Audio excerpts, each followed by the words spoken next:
Buenos días a todos. Agradecemos su conexión al webinar del día de hoy, Construyendo el Camino hacia las Estrellas. Antes de iniciar, vamos a esperar unos minutos para dar oportunidad de que se conecte el resto de la audiencia. Muchas gracias.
Buenos días a todos. Nuevamente agradecemos su conexión y damos inicio con el webinar.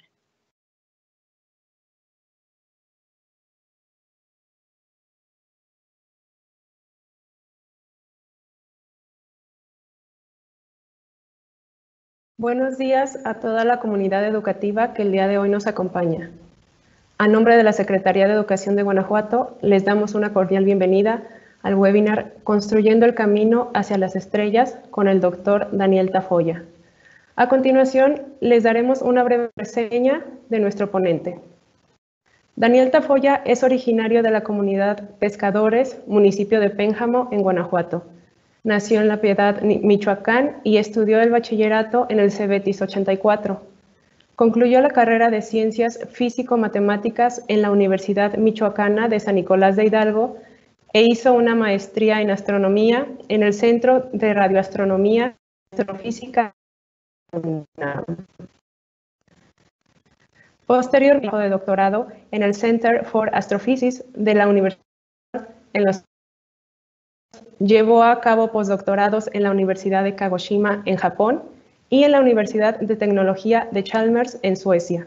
Fue investigador asociado en el Centro de Radioastronomía y Astrofísica de la UNAM y profesor asociado en el Observatorio Astronómico Nacional de Japón. En la actualidad es investigador permanente en el Observatorio Espacial de Onsala en Suecia y forma parte del equipo de científicos expertos que operan el Atacama Large Millimeter Array, que es el radiotelescopio más grande del mundo en su tipo. En esta plática, Daniel Tafolla hablará sobre su experiencia en el mundo de la investigación científica en un contexto tanto nacional como internacional. Compartirá los detalles de los pasos que siguió desde ser un aficionado de la observación del cielo en el patio de su casa en la comunidad de pescadores, a trabajar con el proyecto astronómico más importante y costoso. Antes de dar inicio con la plática, les recordamos que pueden compartirnos sus dudas y comentarios por medio del chat y antes de finalizar la sesión tendremos un espacio para preguntas y respuestas. Doctor Tafolla, sea bienvenido. Le agradecemos su valioso tiempo. Adelante, por favor.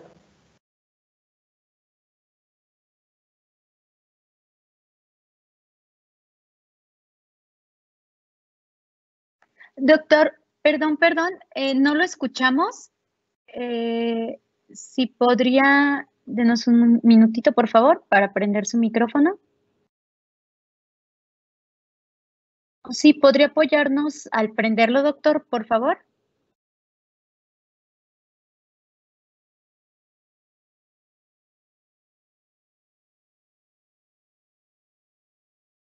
Ok, ahora sí me escuchan.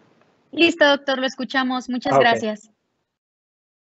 Ok, pues muchísimas gracias a todas las personas que están conectadas y especialmente a todos los niños que se conectan en esta ocasión, y también muchísimas gracias a los organizadores de este webinar por haberme invitado y poder compartir mi experiencia con ustedes.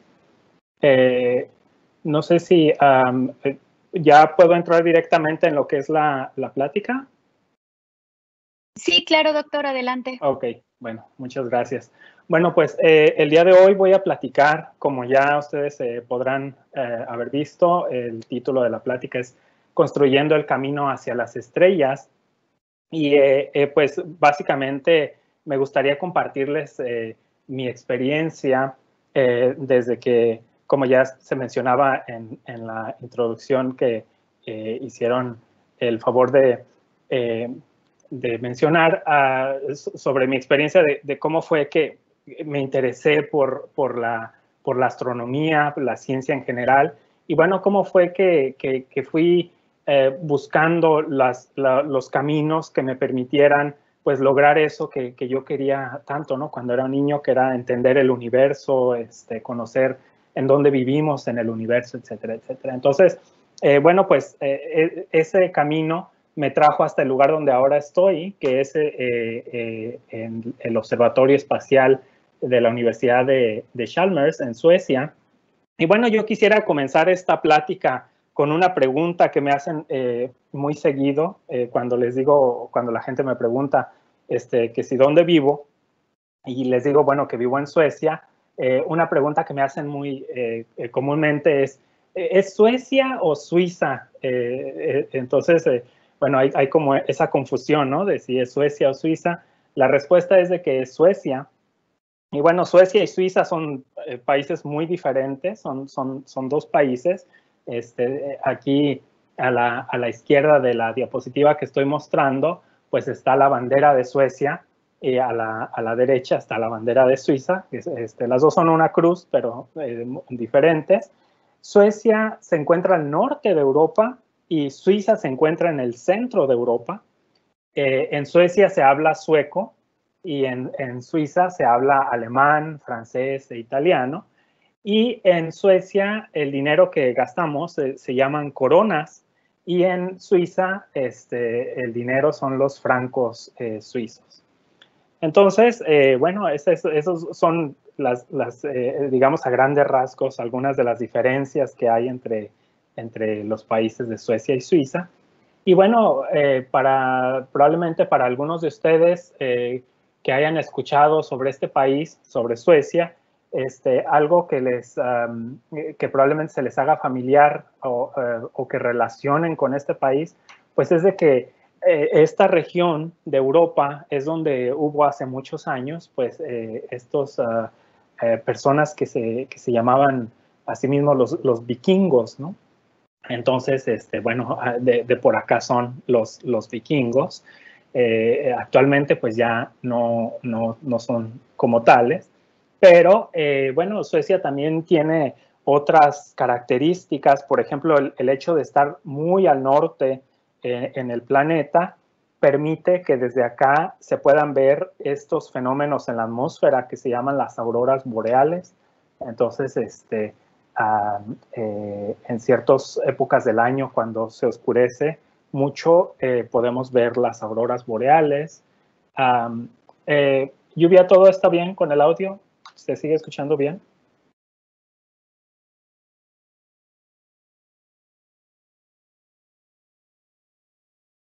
Lluvia. Sí, sí, okay. Perdón, sí, doctor, Gracias. todo en orden, muchas gracias. Vale. Ok, no, solamente para confirmar. Y bueno, también aquí, digamos, la mayoría de las poblaciones que hay aquí en Suecia, o las que están más pobladas, se encuentran cerca del mar. Hay muchos asentamientos cerca del mar. De hecho, precisamente justo donde estoy ahorita yo, estoy aquí justo a unos metros del mar. Este lugar es una región muy cerca de donde vivo, que se llama Smögen, aquí en una ciudad en la ciudad donde vivo, que se llama Gotemburgo. También hay mucha naturaleza, bosques. El país está como en un 90% de su territorio está lleno de bosques, ¿no? Y también hay muchos lagos. Entonces, este es así como una vista típica de cómo luce pues, el país más o menos en el verano, porque en el invierno se llena de nieve, ¿no? Hace mucho frío también, se llena de nieve, y de hecho el sol no sale tanto, ¿no? Entonces el sol siempre está así como muy bajito y hace mucho frío.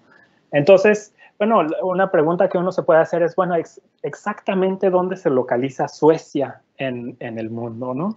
Como ya les decía, bueno, Suecia es un país que está al norte de Europa, y entonces aquí hay un mapa del mundo, y Suecia es ese país que se ve como de color amarillo en la parte de arriba. Y si uno, como les decía, las poblaciones las ciudades más pobladas se encuentran cerca del mar, y de hecho hacia el sur del país, porque muy al norte pues está más como despoblado, no hay las condiciones para vivir por el frío más que nada, y por la falta de luz no son tan adecuadas, pero en el sur es donde la gente se concentra principalmente. Y bueno, aquí les muestro un mapa ya más acercado de la región de donde yo vivo, y eso que dice allí que está marcado con una flecha roja es la ciudad que se llama Gotemburgo, que es muy cerca de donde yo estoy viviendo. Esta es una imagen, una fotografía que tomé de cómo se ve la ciudad aquí en Gotemburgo. Una característica muy común de los edificios aquí en los países nórdicos, particularmente aquí en Suecia, es de que hay muchos, los techos de las casas tienen esas tonalidades como color verde. Es algo muy típico de por aquí. Y bueno, de hecho se encuentra localizado en digamos, la locación de Gotemburgo permite ir a otros lugares de Europa, particularmente hacia el norte se encuentra la capital de Noruega, que es Oslo. Hacia el sur, como a unos 230 kilómetros al sur, se encuentra la capital de Dinamarca, que se llama Copenhague. Y de hecho, la capital de Suecia, que es Estocolmo, queda un poquito más cerca, ¿no? Como a unos 400 kilómetros, más o menos la distancia, digamos, entre Pénjamo y la Ciudad de México, aproximadamente. Entonces, bueno, les decía, yo vivo en Gotemburgo y mi trabajo se encuentra a unos 40 kilómetros hacia el sur de Gotemburgo en un observatorio, el observatorio que ya mencionábamos al principio, que se llama el Observatorio Espacial de Uppsala. Uppsala es aquí como un pueblito que está cercano al observatorio. Y de hecho, no sé si ustedes pueden ver mi mouse. Lluvia, ¿pueden ver el mouse en la pantalla? Si lo muevo. Sí, doctor. Ok, bueno, entonces sí, pueden ver el mouse. Ustedes ven aquí estas que parecen como unas antenas parabólicas, en realidad son muy grandes. Esta tiene de diámetro, tiene 25 metros. Y luego aquí hay otras antenas parabólicas y luego acá al fondo se ve como una esfera blanca. Bueno, esos en realidad no son antenas parabólicas, sino son algo que nosotros llamamos radiotelescopios. Y con eso observamos el espacio. Pero bueno, eso un poquito más adelante les voy a platicar. Y yo ahorita, justo en donde estoy parado, es en un edificio rojo que se ve aquí a un lado de esta bola blanca, ¿no? Allí adentro de esa bola blanca, les decía, hay un telescopio y ahorita yo estoy adentro de un edificio aquí de esos rojos que se ven allí. Como les decía, bueno, estamos a la orilla del mar. Entonces, pues eso de alguna manera pues nos permite estar alejados de la interferencia que afecta a las observaciones astronómicas, ¿no? Pero bueno, esa es una historia que les voy a contar, pero antes de pasar a la parte donde les voy a contar lo que hago actualmente, primero quisiera contarles una pequeña historia, una corta historia de cómo fue entonces que terminé acá, ¿no? En el Observatorio Espacial de Uppsala.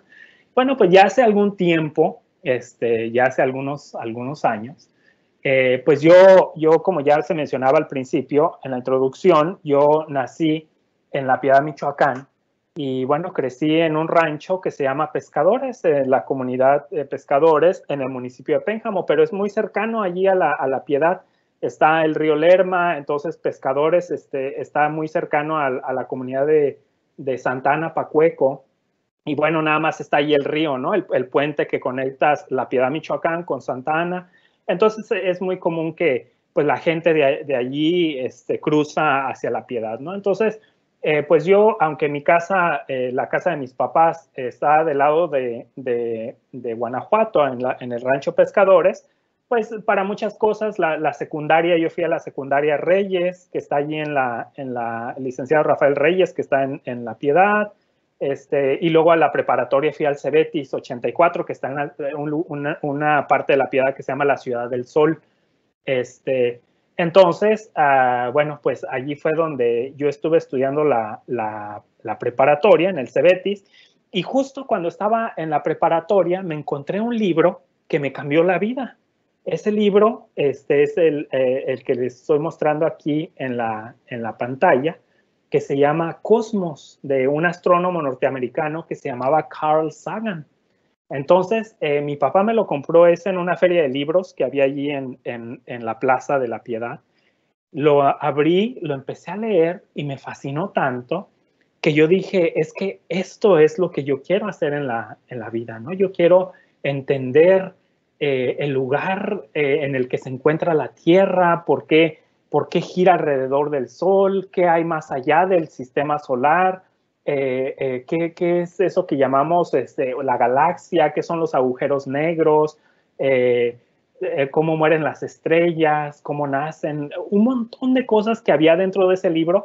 Me lo empecé a leer y no paré de leerlo hasta que lo terminé y entonces les digo, me cambió la vida porque me di cuenta que era lo que más me gustaba hacer, ¿no? O sea, preguntarme y tratar también de responder. De hecho, bueno, lo que me di cuenta leyendo el libro es de que había o hay muchas preguntas que incluso las personas más, digamos, pues especializadas y con más conocimientos en la astronomía, ni siquiera ellos conocen la respuesta a muchas preguntas. Entonces, pues me di cuenta que era algo que yo podía hacer, que esas preguntas que todavía no tenían respuesta, probablemente yo podría responderlas si me dedicaba a, pues, a estudiar el tema, ¿no? Sobre el tema. Entonces, investigando cómo yo podría estudiar astronomía para poder, pues, para poder dedicarme a ello y tratar de responder esas preguntas, pues resulta que pues ya les decía, investigando y todo, llegué a la conclusión de que tenía que estudiar ciencias físico-matemáticas, ¿no? Porque la astronomía requiere mucho de las herramientas de las matemáticas y de la física. Y de hecho, en realidad la astronomía es un tema que abarca todo, porque como estudiamos el universo, básicamente estudiamos todo, ¿no? Estudiamos la vida en el universo, estudiamos la química en el universo, estudiamos, pues como les decía, la física en el universo. Entonces, hay todo lo que nos rodea en realidad es parte del universo. Entonces, la astronomía abarca el estudio de todo, obviamente a una gran escala, ¿no? No detalles tan pequeños. Entonces, pues, así fue que terminé yéndome a Morelia y me fui a la Universidad Michoacana porque en la Universidad Michoacana ellos ofrecen la carrera de ciencias físico-matemáticas. Y entonces allí fue que pues empecé a estudiar, empecé a aprender un montón de cosas nuevas, ¿no? Sobre física, geometría, cálculo, un montón de temas que yo desconocía cuando pues estaba en la preparatoria. Y una vez que terminé la universidad en la Michoacana, conocí a unos astrónomos que habían llegado de la Ciudad de México y habían abierto un campus para estudiar maestrías en astronomía, allí mismo en Morelia. Entonces, pues fue como ni mandado a hacer, ¿no? Porque yo ya estaba en Morelia y resulta que había un campus de la UNAM para poder estudiar una maestría en astronomía. Entonces, pues cuando terminé de allí, pues me fui inmediatamente, hice un examen de admisión, lo pasé y pues me aceptaron para poder estudiar astronomía. Finalmente, mi sueño desde que estaba en La Piedad, ¿no? Estudiar astronomía en la UNAM. Entonces, pues ya cuando terminé, me di cuenta que había más cosas que me gustaría aprender y que tal vez yendo a otros países podría lograrlo. Entonces, de hecho, los mismos maestros allí mismo en el Centro de Radioastronomía y Astrofísica de la UNAM me recomendaron pues ir a otro país a seguir estudiando.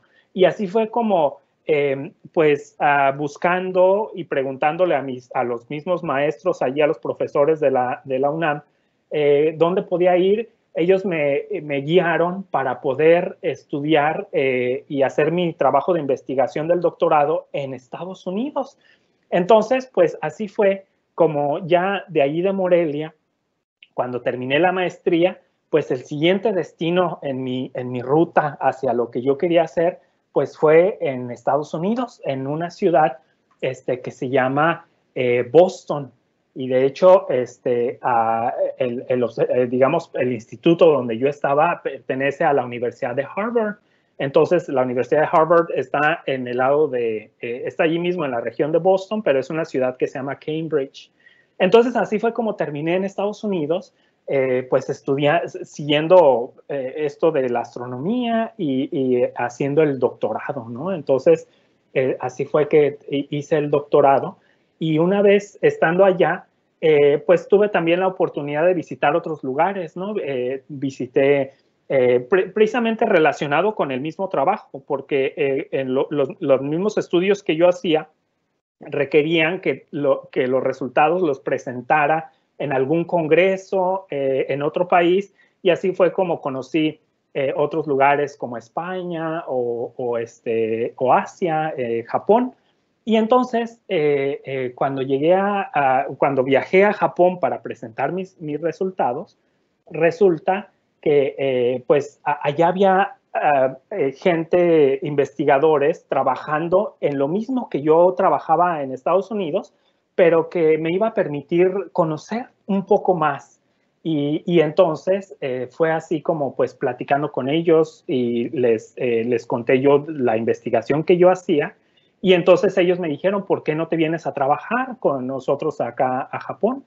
Y entonces, pues ese fue el siguiente, digamos, la siguiente parada o el siguiente destino en mi camino pues, para tratar de obtener más herramientas para conocer más el universo. Y entonces, así fue como de Boston, Massachusetts, en Estados Unidos, mi siguiente parada, pues fue, el siguiente destino fue el archipiélago japonés, y que entonces aquí muestro. Todavía se sigue todo escuchando bien, ¿verdad, Lluvia? Sí, todo bien, doctor. Okay. Gracias. Entonces, llegando a Japón, bueno, aquí les muestro unas imágenes que tomé cuando estaba ya en Japón. Llega uno pues a la capital, a Tokio, y particularmente yo la universidad donde yo iba a ir a trabajar, a hacer lo que se le llama ya un postdoctorado, porque ya había obtenido el doctorado cuando estuve en Estados Unidos, ahora iba a hacer un postdoctorado, que fue, digamos, de alguna manera mi primer trabajo. Ya un postdoctorado es como una especie ya de trabajo. El doctorado todavía uno es como un estudiante, pero ya el postdoctorado es más bien ya como un contrato de trabajo. Entonces, me contrataron allí para hacer ese postdoctorado en la Universidad de Kagoshima en Japón, en Kyushu, al sur de Japón. Ustedes, si ven mi mouse, acá arriba les muestro esta imagen. Y pues esta montaña que se ve allí, en realidad no es una montaña simplemente, sino en realidad es un volcán, y de hecho es un volcán activo. Aquí pueden ver en esta imagen que tomé de algunas de las exhalaciones que tenía. De hecho, a veces las exhalaciones eran diarias, y de hecho, digamos, a lo largo del año, había veces que la misma ceniza del volcán que salía, el viento lo soplaba en la dirección de la ciudad, y esa ceniza se venía a la ciudad, ¿no? Entonces, a veces aquí unas imágenes que tengo de cuando la ceniza venía para acá, ¿no? Del lado de la ciudad. Entonces, fue una experiencia muy interesante vivir cerca de un volcán. Probablemente,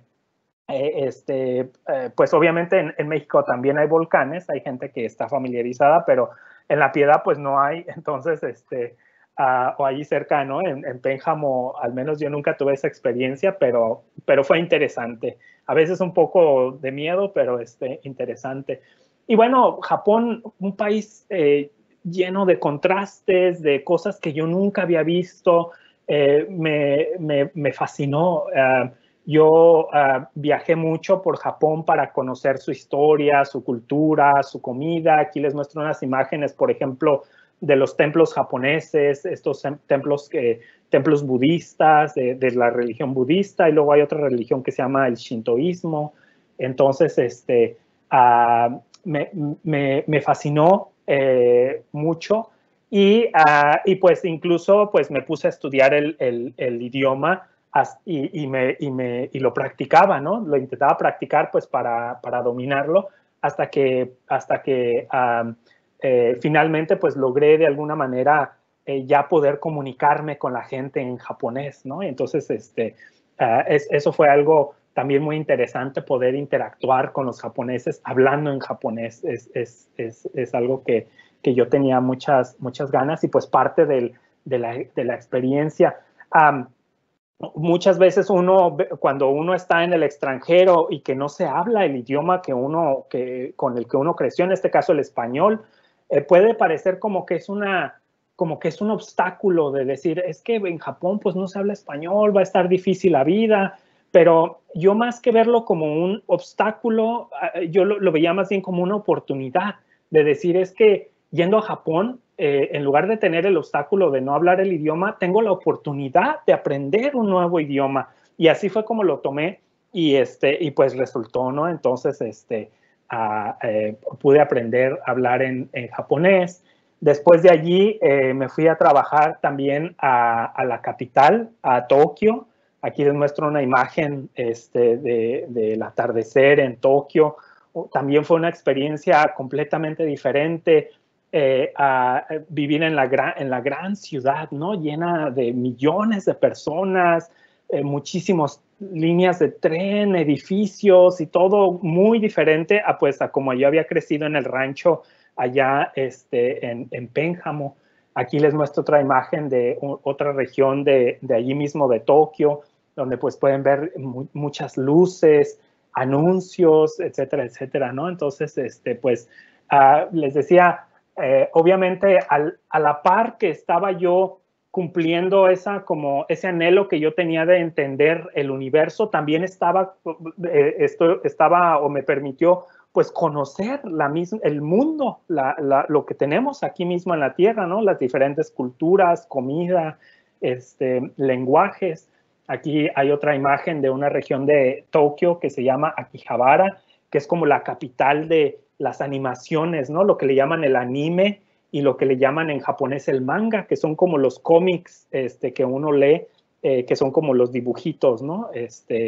Entonces, pues eso a mí me gustó mucho. De hecho, a mí me gusta mucho ver animación, ¿no? El anime, y me gusta también leer los cómics en japonés. Pero bueno, resulta que cuando terminé ya mi trabajo allí en Japón, finalmente pues faltaba un lugar, digamos, todavía había muchos lugares en el mundo que me faltaba conocer, pero particularmente tenía interés en tener la experiencia de trabajar en Europa. Y entonces fue así como que pues buscando trabajo, me encontré con alguien que estaba ofreciendo un puesto de trabajo relacionado a lo que yo hacía. Ya les voy a platicar qué es lo que yo hago. Y pues así fue que terminé mi contrato en Japón, y de allí la siguiente parada en este deambular por el mundo, pues fue Europa, ¿no? Entonces aquí les muestro pues la ruta desde Japón hasta Europa. Ya casi le estaba dando la vuelta completa al mundo, ¿no? Y entonces así fue como terminé aquí en Suecia. Y pues ya aquí vine a trabajar en un proyecto para acababan de construir, cuando yo llegué aquí a Suecia, acababan de construir el telescopio más grande del mundo en su tipo para poder observar muchos detalles de las estrellas y los planetas y las galaxias que no se habían podido observar hasta ese momento. Y resulta, bueno, ese telescopio se llama ALMA, así lo llamamos, pero es porque son las siglas el nombre en inglés, que es Atacama Large Millimeter Array. Entonces significa el gran arreglo milimétrico de Atacama. Bueno, ¿qué significa eso, no? Bueno, Atacama resulta que es una región de Chile, al norte de Chile, es un desierto. Hay un lugar que se llama el desierto de Atacama. Y el telescopio está al norte, allí está localizado en el desierto al norte de Chile. Entonces, bueno, aquí hay un mapa del mundo, y donde muestro dónde está Chile. Bueno, Chile es ese país que está allí todo alargado, está ahí en Sudamérica, va desde arriba, desde Bolivia hasta abajo, ¿no? Lo que le llaman la Patagonia. Y les decía, bueno, allí en ese cuadrito es donde está la región de Atacama. Y bueno, hay otros lugares allí cercanos, Antofagasta, Calamá, y el telescopio, pues, los que son también como antenas parabólicas, acá están, allí se muestra, ¿no? Como está ahí en el desierto. Está a 5,000 metros de altura del nivel del mar.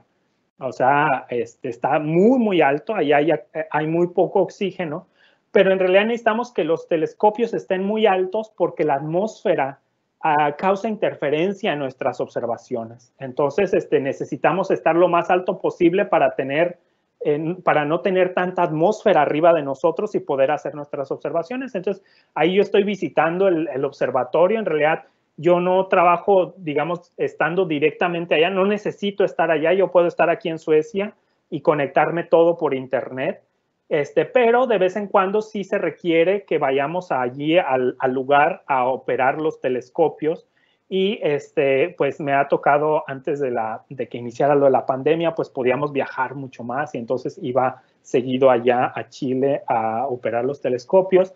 Aquí les muestro una fotografía que tomé de la sala de operaciones donde con todas esas computadoras estamos controlando los telescopios para apuntarlos en diferentes direcciones del cielo y observar las estrellas y los planetas, ¿no? Entonces ahora sí probablemente se estarán preguntando, bueno, pero ¿por qué significa eso de los radiotelescopios y por qué usar radiotelescopios y no los telescopios normales, ¿no? A lo mejor muchos de ustedes tienen un telescopio como el que les estoy mostrando aquí a la derecha, que está marcado con una cruz, que lo marqué con una cruz porque significa que no que esté mal, sino que no usamos este tipo de telescopios, sino más bien nosotros usamos este otro tipo de telescopios, ¿no? Pero, ¿por qué no usamos ese tipo de telescopios? Bueno, resulta que ese tipo de telescopios que les mostré acá a la derecha, esos se utilizan para observar la luz visible que viene del universo. ¿Qué significa eso de la luz visible? Bueno, es la luz normal, la luz que nuestros ojos ven. O sea que nosotros no necesitamos nada extra para poder detectar esa luz visible, la luz de los coches, la luz del sol, la luz de la luna, el brillo normal de las estrellas es lo que llamamos luz visible. Pero el universo, las cosas en el universo no solamente están emitiendo luz visible, sino el universo también brilla en otro tipo de, digamos, le llamamos radiación, pero como otro tipo de luz, digamos, que no es luz visible. Y bueno, ¿qué otros tipos de luz hay que nuestros ojos no detectan? De hecho, muchos de ustedes estarán familiarizados con esos otros tipos de luz, nada más que a veces no estamos tan conscientes.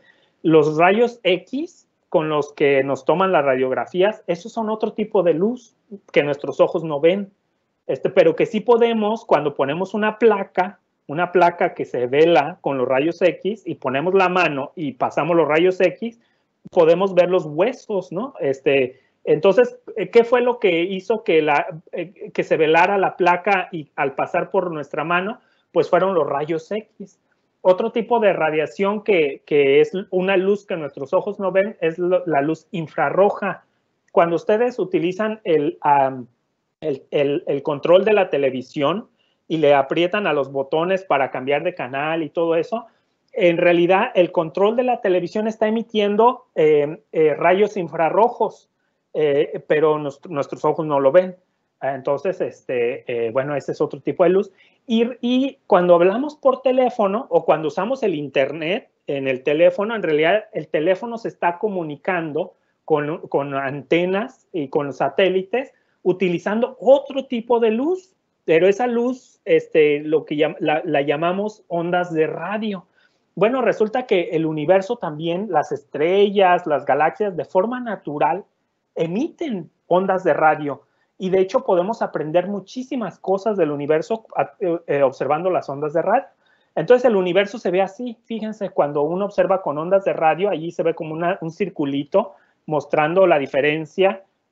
Cuando observamos con un radiotelescopio, se ve así, como se ve el amarillo. Y cuando se ve con luz, pues se ve como allí oscuro, ¿no? Y cuando se ve, fíjense que hay lugares que se ven oscuros en luz visible, pero en radio se ven brillantes. Bueno, entonces por eso es que utilizamos esas que parecen como antenas parabólicas, porque queremos captar esa luz que no ven nuestros ojos. Y entonces, ¿cómo le hacemos? Bueno, pues conectamos esas antenas a computadoras y en las computadoras podemos hacer las imágenes y ya poderlas ver nosotros pues directamente, ¿no? Pero bueno, ¿a qué me dedico yo? O sea, esas observaciones que yo hago, ¿qué es lo que yo quiero entender del universo? Pues resulta que lo que yo quiero entender es cómo se mueren las estrellas. A mí me interesa saber qué le pasa a las estrellas cuando se mueren, cuando ya no tienen energía para brillar.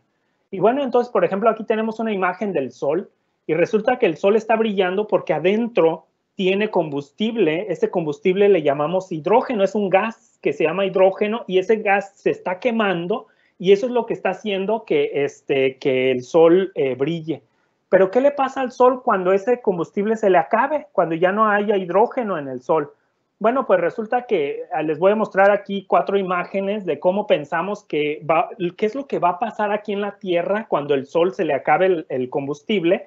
Por ejemplo, ahorita, pues esta sería una imagen típica de cómo es aquí la vida ahorita en la Tierra, pero dentro de 4 millones de años, el Sol se va a empezar a hacer más grande y más caliente. Entonces, fíjense cómo ya en lugar de tener plantas y el mar así todo lleno de agua, las plantas se van a morir y el agua se va a empezar a evaporar y entonces ya se va a empezar el océano se va a empezar a bajar de nivel y luego dentro de 4.500 millones de años básicamente ya va a ser puro vapor y el Sol va a estar muy grande y más caliente. Y entonces aquí en la Tierra va a estar más caliente y va a ser puro vapor.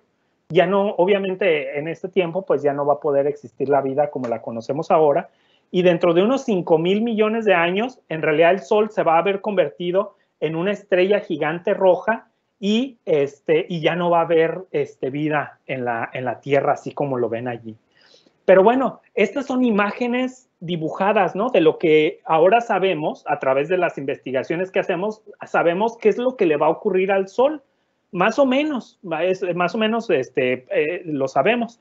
Pero ¿cómo se ve una imagen de una gigante roja en la vida real? O sea, esto que les estoy mostrando es una pintura que alguien hizo, pero ¿cómo se ve cuando lo observamos con este telescopio ALMA? ¿Cómo se ve de verdad? Se ve así. Esta no es una pintura ni es una imagen hecha por alguien, sino es una imagen, una fotografía tomada con el observatorio ALMA. Y entonces allí se ve todo el gas, ese gas que se va a ir haciendo grande la estrella y se va a convertir en una gigante roja. Esta es otra imagen de una gigante roja tomada con el radiotelescopio ALMA. Y bueno, ya para casi ir terminando, resulta que hay unos objetos que ya cuando la estrella gigante roja todavía, digamos, pasa más tiempo, en realidad se convierten en otros tipos de objetos. Por ejemplo, se convierten en este tipo de objetos que les llamamos nebulosas planetarias.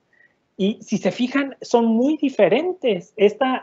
Las gigantes rojas son más bien como cosas circulares y a lo mejor tienen como allí unas espirales o material que se ve como arcos o cosas así, pero las nebulosas planetarias, fíjense qué figuras tan raras tienen, están como alargadas. Y bueno, entonces una de las preguntas que nadie ha podido todavía resolver hasta la fecha es cómo una estrella como el Sol se va a convertir en una nebulosa planetaria como esta que vemos acá. Bueno, resulta entonces que parece ser que entre en medio de una estrella normal y una estrella muerta hay una etapa que no conocemos muy bien y entonces lo que andamos buscando nosotros por el momento es una especie como de eslabón perdido. O sea, el paso intermedio entre estrellas normales como el Sol y las estrellas muertas, que como las nebulosas planetarias. Bueno, resulta que hay una estrella que aquí les estoy mostrando, aquí parece todo pixelado, pero en realidad esta es una imagen tomada con un telescopio muy poderoso, un telescopio óptico muy poderoso, y resulta que se piensa que es el paso intermedio entre una estrella y una nebulosa planetaria. Aquí les muestro la imagen de esa estrella moribunda, ¿no? Ese como paso intermedio, ese eslabón perdido. Pero esta imagen fue tomada con un telescopio óptico, que muy poderoso, pero todavía no tan poderoso como para poder ver detalles. Bueno, pues resulta que recientemente utilizamos ALMA para apuntarle a esta estrella y tratar de hacer una imagen más detallada de qué es lo que hay ahí adentro. Es que en esta imagen parece como un capullo, pero no sabemos lo que hay adentro allí. Bueno, pues con ALMA podemos ver a través de ese capullo y ver qué es lo que hay adentro. Y entonces, fíjense, cuando observamos con ALMA, lo que revelamos fue precisamente eso, que hay todo ese tipo, fíjense cómo pasó de ser un objeto así, ya con ALMA pudimos distinguir todo lo que ahí había adentro. Y bueno, con eso respondimos muchas preguntas, pero de hecho, pues también nos surgieron muchísimas otras dudas. Fue un descubrimiento muy importante que de hecho pues fue publicado en muchos periódicos del mundo. Aquí les muestro en periódicos de Rusia, en Italia, en Alemania, en Japón, en China, en Portugal, en Brasil. Entonces, fue un descubrimiento interesante y bueno, de hecho, pues yo tuve el honor de ser el líder del grupo de personas que hicimos esta investigación, ¿no? Entonces, fue algo muy gratificante poder imaginar que hace apenas unos años yo estaba en La Piedad observando las estrellas desde el patio de mi casa y ahora estaba utilizando el telescopio más grande del mundo para poder resolver este tipo de preguntas y obtener resultados que estaban siendo pues publicados por todos los lugares del mundo, ¿no? Entonces, ahora pensamos, bueno, que esta estrella moribunda, esta imagen que les mostré, pues es como el paso intermedio, pero pues todavía tenemos otras preguntas. Por ejemplo, ahora no sabemos muy bien el paso intermedio entre la estrella como el Sol y la estrella moribunda, ¿no? Aquí estaría en medio. Entonces, pues esa es otra pregunta que nos hacemos y que no tenemos todavía bien la respuesta y por eso pues seguimos trabajando e investigando, ¿no? Otro de los telescopios que utilizamos lo que hacemos es que juntamos telescopios o radiotelescopios de todo el mundo que les estoy mostrando aquí. Tenemos todos esos telescopios en diferentes países del mundo, los conectamos las señales las conectamos a través de cables y con computadoras, y lo que hacemos es de que todos esos telescopios que están en diferentes partes del mundo funcionen como si fuera un gran telescopio del tamaño del mundo. O sea, ¿se imaginan tener un radiotelescopio o un sistema de telescopios que funcionan como si tuviéramos un telescopio del tamaño del mundo? Entonces, si con el telescopio ALMA pudimos observar esos detalles, ¿qué se puede observar con un telescopio del tamaño del mundo? Bueno, no sé si ustedes habrán visto recientemente en las noticias, pero con ese radiotelescopio lo que hicimos los astrónomos fue obtener la primera imagen de un agujero negro en el universo. Antes de esto se sabía que había agujeros negros, pero nunca nadie había visto uno. Entonces, esta es una imagen directa de un agujero negro y ustedes me preguntarán, bueno, ¿dónde está el agujero? Bueno, el agujero es esa parte oscura que se ve ahí, esto es como una dona, y luego aquí adentro hay esa parte oscura. Bueno, esa parte oscura es el agujero negro. Y entonces, por primera vez, desde toda la historia de la humanidad, por primera vez pudimos hacer una imagen de un agujero negro. Entonces, se estarán preguntando, bueno, ¿y ahora qué sigue? ¿Qué más? Ya hicimos imágenes de agujeros negros, ya más o menos tenemos una idea de cómo se mueren las estrellas, etcétera, etcétera.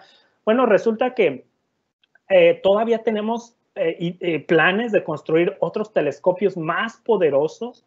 Particularmente en Australia y en Sudáfrica estamos construyendo un telescopio que se llama el Square Kilometer Array, que se va a llamar como SKA en español, y es el proyecto más ambicioso que hay en la actualidad en el mundo, y probablemente con estos telescopios vamos a tener muchísimos más telescopios que en ALMA, y con estos una de las cosas que queremos hacer es buscar vida en otras partes del universo, que ha sido también uno de los temas que me han fascinado a mí desde siempre. Si podemos detectar alguna señal que venga de otra estrella, que venga de otro planeta, donde haya seres así que, pues vivos como nosotros, que también tienen curiosidad por el universo y estén enviando esa señal. Entonces, imagínense cómo cambiaría nuestra vida si podemos tener evidencia de que realmente hay otras civilizaciones allí en el universo y que también son curiosas y también quieren conocer el universo y que comparten el universo con nosotros. Entonces, yo pienso que eso va a ser si lo logramos, va a ser un descubrimiento que va a cambiar a la humanidad para siempre. Y bueno, pues con eso me gustaría entonces terminar la presentación y pues me gustaría, si hubiera preguntas, tratar de responder sus preguntas. y muchísimas gracias por su atención. Doctor, pues muchísimas gracias a usted. Fabulosa su presentación, que sin duda es impactante toda la información que nos ha compartido. Nos da mucho gusto tenerlo aquí y haber tenido la oportunidad de conocer su experiencia y conocer todo el camino que ha tenido a lo largo de su formación, así como de qué se trata que un mexicano esté trabajando en el extranjero y en investigaciones tan importantes, ¿no? Como lo comentamos al inicio, tenemos una sección y le vamos a leer algunos comentarios o preguntas que hay por parte de la audiencia. Mire, tenemos una pregunta del grupo quinto B de primaria. Dice, buen día, los alumnos de un grupo de quinto grado quieren saber si ha vivido cerca de un volcán. Pues sí, como les mencioné en la plática, precisamente cuando viví en Japón, la primera vez bueno, cuando llegué allá a Japón y que vivía en Kagoshima, está este volcán, de hecho el volcán se llama Sakurajima, y entonces es activo, pero de hecho entre la ciudad donde yo estaba y el volcán hay como una bahía, entonces no estaba directamente conectado el volcán con la ciudad, sino que hay un pequeño pedazo de mar, digamos, pero muy, muy poquito. Se puede cruzar en ferry, como unos 10 minutos y ya uno llega al volcán. Y entonces, de hecho, uno podía ir al volcán y hay gente viviendo allí alrededor del volcán. Y uno podía ir allí a las tiendas y todo y tal. Y entonces era un poco así como raro y daba un poco de miedo, ¿no? El hecho de pensar de que probablemente podría tener una erupción o y bueno, ¿qué haría uno? Pero resulta que hay varios como puntos a lo largo de la carretera y alrededor del volcán que son como una especie de lo que le llaman bunkers, que son como lugares donde se supone que uno debe de resguardarse en dado caso de que haya una erupción y arroje rocas y material el volcán. Y de hecho, allí pues los japoneses lo que han hecho también es de que a las faldas del volcán han construido como una especie de canales que se supone son para que por ahí se vaya la lava, en dado caso de una erupción, por ahí se vaya la lava y la lava se vaya al mar y no afecte las casas. Entonces, bueno, pues son como medidas que las personas ahí los japoneses han hecho para prevenir riesgos, pero pues siempre uno nunca sabe, ¿no? ¿Qué es lo que va a pasar con el volcán? Ok, muchísimas gracias, doctor. Muy, muy interesante toda esta respuesta. Otra pregunta por parte de los alumnos es, ¿qué hacen los agujeros negros? Bueno, de hecho, los agujeros negros se sabe que son lo que queda después de que yo les mostraba la muerte de las estrellas, ¿no?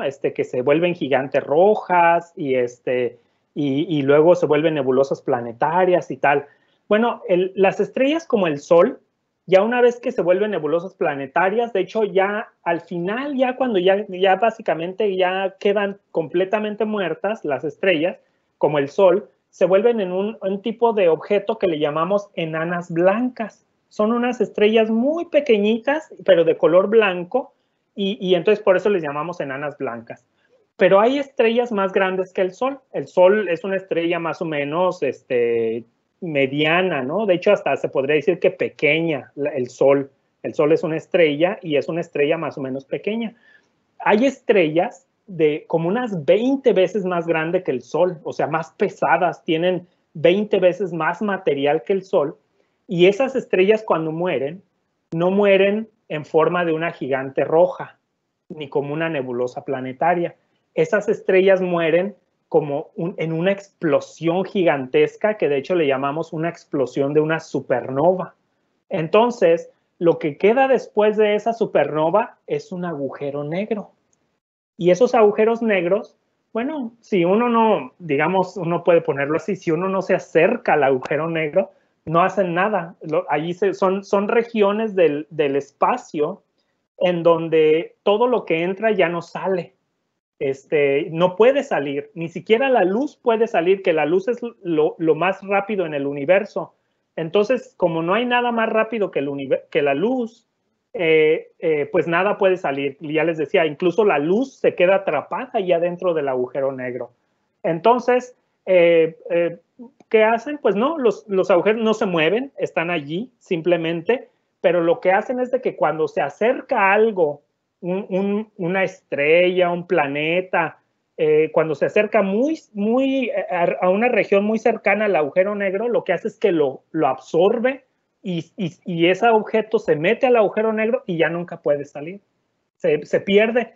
Entonces ahora alguien podría preguntar, bueno, ¿y hacia dónde se van esas cosas? ¿Qué hay adentro del agujero negro? Resulta que nadie sabe qué hay adentro de un agujero negro y nadie puede ir a ver, por ejemplo, enviarnos una fotografía de lo que hay allí, porque ya les dije, nada puede salir de allí. Entonces alguien puede decir, bueno, alguien puede ir adentro del agujero negro, tomar una foto y no necesita enviar la foto, nada más con que la mande por WhatsApp, por ejemplo. Bueno, para mandar por WhatsApp la foto, el teléfono lo que necesita es enviar ondas de radio con la información de la foto, pero esas ondas de radio yo ya les decía que en realidad son nada más otro tipo de luz. Entonces esas ondas de radio también están atrapadas en el agujero negro y no pueden salir. Entonces no hay manera de que una vez que uno entra pueda sacar información de allí de adentro del agujero negro y entonces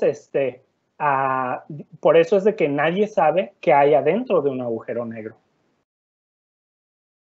Muchísimas gracias, doctor. Justo relacionado con esta pregunta, Rafael Peña, Independiente, comenta que aparte de qué hacen, ¿cómo es que se crea este agujero? Sí, pues ya les decía, básicamente es por el hecho de que cuando ya se muere la estrella y explota como una supernova, esta estrella más masiva que el Sol, más pesada, explota como una supernova, lo que queda después de esa explosión, pues es ese agujero allí en el centro de la estrella, y absorbe pues todo lo que está muy cercano a él, ¿no? Pero si uno no está tan cercano, en realidad no hacen nada. Ok, muchísimas gracias, doctor. Chabela Sendejas comenta que es un placer verlo y escucharlo y comenta que si nos pudiera mencionar lo que hace un par de días salió en las noticias sobre que hay señales y escucharon señales de otras galaxias. Sí, bueno, eso es algo que es algo que nos tiene pues muy emocionados, o sea, es algo que necesitamos, digamos, tomar con mucha cautela porque obviamente nosotros tenemos muchas detecciones de muchos tipos, de hecho, a lo largo de la historia, ha habido detecciones de cosas que pensamos, nada más por poner un ejemplo, ¿no? De cosas que pensamos que eran señales de otros planetas. Y resulta que en realidad pues era algo completamente diferente. Ya después de que se analizaron los datos con más detenimiento, la gente pues se dio cuenta de que en realidad era otra cosa. Entonces, por el momento, pues todavía no estamos bien seguros de qué es lo que puede ser, pero es algo que, como les decía, son descubrimientos que podrían cambiar la historia o podrían cambiar el rumbo de la historia del ser humano. Entonces, pues siempre son muy emocionantes. Y bueno, quisiera de hecho aprovechar para saludar a Chabela porque la conozco, entonces muchísimas gracias por la pregunta. Muchas gracias, doctor. Otra pregunta, ¿qué profesor en la Escuela de México lo inspiró para dedicarse a lo que es ahora? ¿Y qué es lo que necesita México para encaminar a los niños en la astronomía? Sí, bueno, de hecho, voy a hacer un poco allí, a extender un poco la pregunta, o más bien la respuesta a la pregunta. En realidad, pues, yo tuve como que varios puntos de inspiración a lo largo de la vida.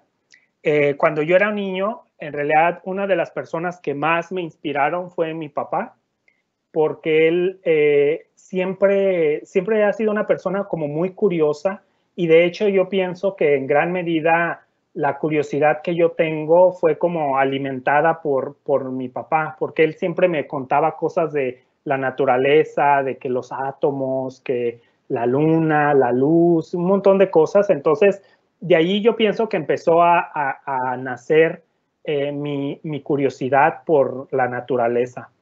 Después, pues ya tuve otras personas que fui conociendo, ya una vez que yo sabía que quería estudiar astronomía. Había ahí, conocí en La Piedad a una persona que se llama Agustín Núñez. Trabaja él tallando cantera allí en La Piedad, son de lo que le llaman los cantereros de La Piedad. Y él, de hecho, él tiene un telescopio con el que él se sale también a observar las estrellas y tal. Entonces, cuando yo ya estaba en la prepa, lo conocí y también, pues, platicando con él y todo, pues, tuve mucha inspiración y como que eso me alimentó o me permitió seguir con esa entusiasmo y esa curiosidad y de decir, es que sí, realmente esto es lo que yo quiero hacer. Y ya una vez en la escuela, en la universidad o en los estudios de maestría, pues tuve maestros que cuando yo les conté lo que yo quería hacer de estudiar astronomía, estudiar en el extranjero, me apoyaron. O sea, me apoyaron en el sentido de no desanimarme, sino al contrario, decir, es que si se puede, hay maneras, vete a estudiar al extranjero. Nosotros te escribimos una carta de recomendación, ¿sabes? No hay gente que te diga, yo te voy o sea, yo te doy mi firma y ya con eso tienes asegurado un lugar. Eso no existe, pero lo que sí existe, pues son estas que les llaman como cartas de recomendación o cartas de referencia. Entonces ellos, pues como veían que yo sacaba buenas calificaciones, que tenía mucho interés y todo, pues me escribían estas cartas de recomendación. Y como ellos también habían estudiado en el extranjero, habían viajado, habían conocido, pues también a mí me servía eso de inspiración, de decir, es que yo quisiera también conocer para poder conocer e ir a otros lugares para saber tanto como ellos saben. Y bueno, hubo una investigadora que desafortunadamente ya falleció, pero se llamaba Yolanda Gómez. Ella era investigadora de ahí del Instituto de Radioastronomía de la UNAM, y su esposo, que se llama Luis Felipe Rodríguez, que es básicamente el padre de la radioastronomía en México. Él fue el que trajo la radioastronomía a México después de haber él estudiado en Estados Unidos, en la Universidad de Harvard en Estados Unidos.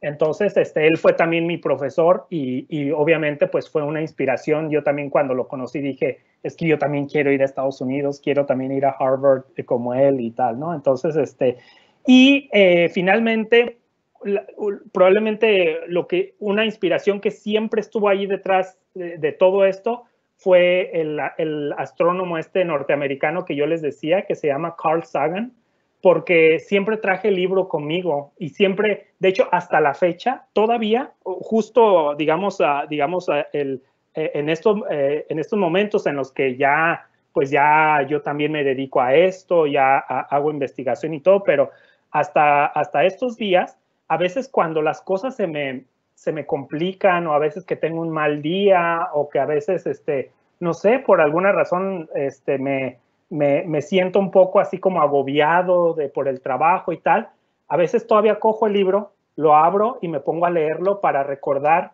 por qué es que yo tenía tanta pasión o por qué es que tengo tanta pasión por la astronomía. Y entonces después de leer algunos capítulos, algunos párrafos del libro, nuevamente como que me lleno otra vez de entusiasmo y digo, es que sí, es que esto es lo que realmente a mí me gusta y esto es lo que quiero hacer. Entonces, Carl Sagan ha sido probablemente mi más grande inspiración. Y aprovecho para decirles a los niños que si tienen la oportunidad de leer ese libro, lo hagan, porque vale oro ese libro. Muchísimas gracias por su respuesta, doctor. Jordan, estudiante de la Escuela Nivel Medio Superior de Celaya, pregunta, ¿hasta qué punto las matemáticas son importantes a la hora de tratar de entender el universo y cómo se relacionan con la astronomía? Las matemáticas, lo voy a poner así de forma como muy corta. Las matemáticas son el lenguaje del universo. Sin las matemáticas uno no se puede comunicar ni puede entender el universo. El universo está escrito de alguna manera en forma de matemáticas. Entonces, para poder entender cualquier cosa, para poderla entender a profundidad, obviamente uno lo puede entender de decir, ah, sí, pues es que cuando algo, no sé, cuando yo aviento una piedra, pues por la gravedad va a caer y tal y todo eso. Sí, se puede entender simplemente hablándolo, pero para entender los detalles y para poder descubrir cosas nuevas, necesita uno las matemáticas porque, les decía, es básicamente el lenguaje en el que está escrito el universo.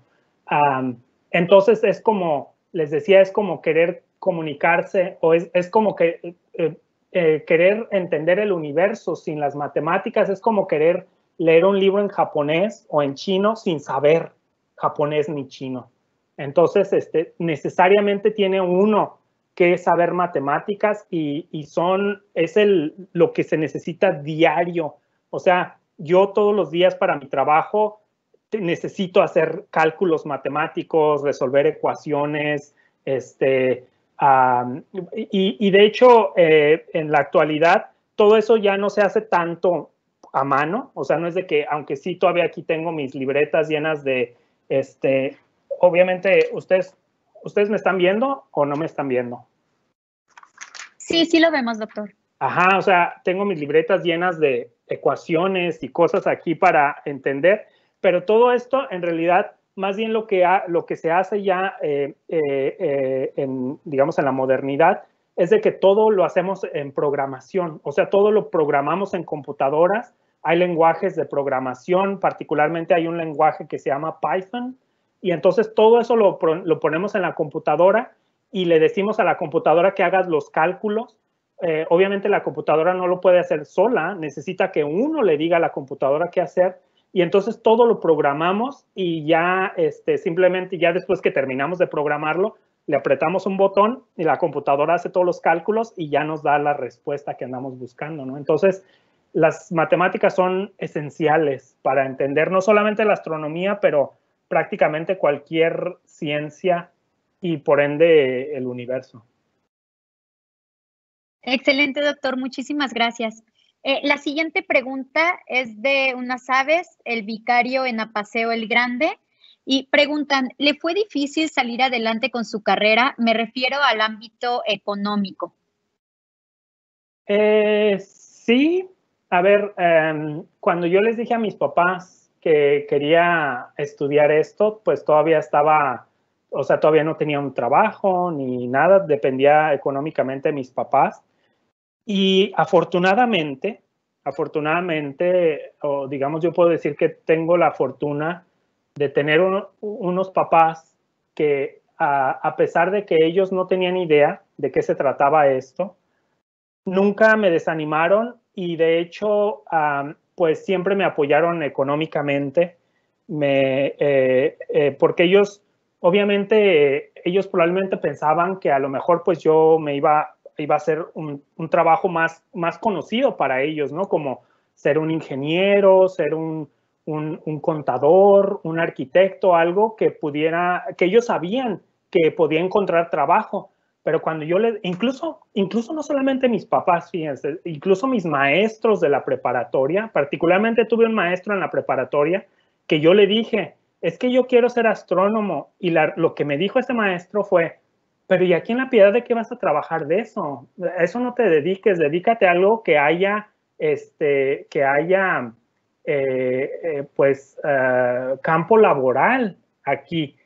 A lo cual, en lugar de desanimarme, de hecho, lo que yo le respondí, recuerdo todavía que le dije a ese maestro, y en aquel tiempo yo no sabía nada cómo funcionaba esta carrera, pero yo, de alguna manera, hasta cierto punto, inocentemente, o sea, ignorantemente, yo le contesté, pues yo voy a estudiar eso y si tengo que irme al otro lado del mundo a encontrar trabajo, pues me voy a ir al otro lado del mundo. en realidad no sabía que eso iba a ser literal, o sea que yo iba a encontrar trabajo al otro lado del mundo. Eso no significa que siendo astrónomo solamente uno encuentra trabajo al otro lado del mundo. En México hay campo laboral para los astrónomos. De hecho, yo, como les contaban al principio de la presentación, también tuve trabajo en México, pero por cuestiones personales yo tuve que venirme para Suecia a trabajar acá.